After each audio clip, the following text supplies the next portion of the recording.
Kelią tarp premjero Andriaus Kubiliaus ir vidaus reikalų ministro, liberalcentristo Raimundo Palaičio, juoda katė perbėgo į viešumą iškilus vadinamajam popieriniaus mailiaus skandalui. Išsinuomoję apleistą fermą, aferistai siekia išplauti daugiau nei 20 milijonų ES lėšų neva žuvims auginti. Aferistai įkūrė 7 fiktyvias įmones, gavę veterinarijos tarnybos leidimus griuvančioje fermoje neva veisti ungurius, užtarimų ieškojo ir Žemės ūkio ministerijoje, kuriai pavaldi paramą skirstanti tarnybą. Ir veterinarijos tarnybos leidimų ir ryšiais ministerijoje rūpinosi buvęs bankininkas Romualdas Visokavičius, kuris buvo susitikęs su ministru Kaziu Starkevičiumi.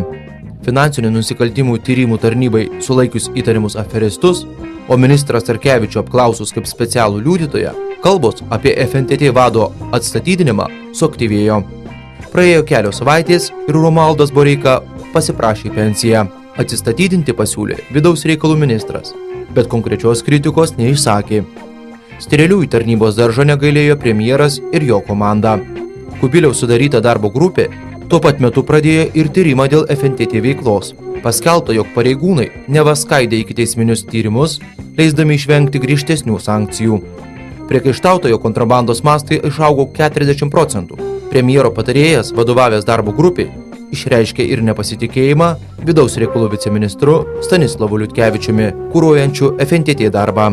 Eina kalba apie ekonominius finansinius nusikaltimus, tai yra kontrabanda.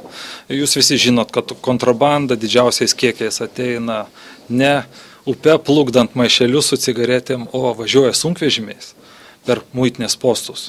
Sunkvežimiais per muitinės postus. Tai vadinasi, atsakomybė pagrindinė yra muitinė ir srautai pagrindinė yra muitinė. Muitinės pavaldumas yra finansų ministerija. Tai šitą grupę finansų viceministras yra įtraukiamas, o šnekama apie FNTT, kuri yra prie vidaus reikalų ministerijos. Man tai keisti tokie sutapimai. Dabar dar sykį sakau, net išvadų aš nemačiau ir negaliu jums komentuoti. Kai pamatysiu išvadas, tada mūsų specialistai jas peržiūrės, nes mano įsitikinimu ten daugiau filosofai dirbo prie vadinas šitos visos medžiagos. Darbo grupėje dirbęs premjero patarėjas Virgis Valentinavičius baigęs filosofijos mokslus.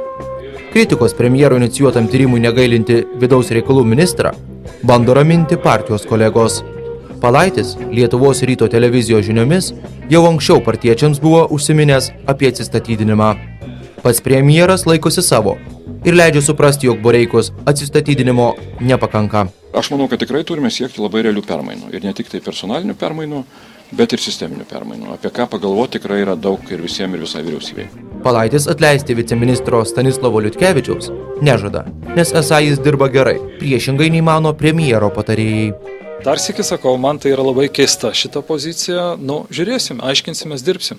Kol kas tai yra ne premjero žodžiai, kol kas tai yra premjero patarėjo žodžiai. Tai aš lygiai taip pat irgi galiu pasakyti, aš nepasitikiu premjero patarėjai. Jeigu tu užims tokią poziciją, kad konservatoriai, reiškia, juos kritikuoja, reiškia, jie neturi jokio savo svaraus balso vyriausybės kabinete, tai ir visuomenė pradės tokius partijos ir tokių ministrų negerbti.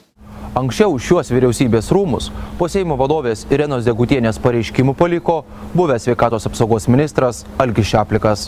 Reporteris Edgaras Kiškis, Vilnius.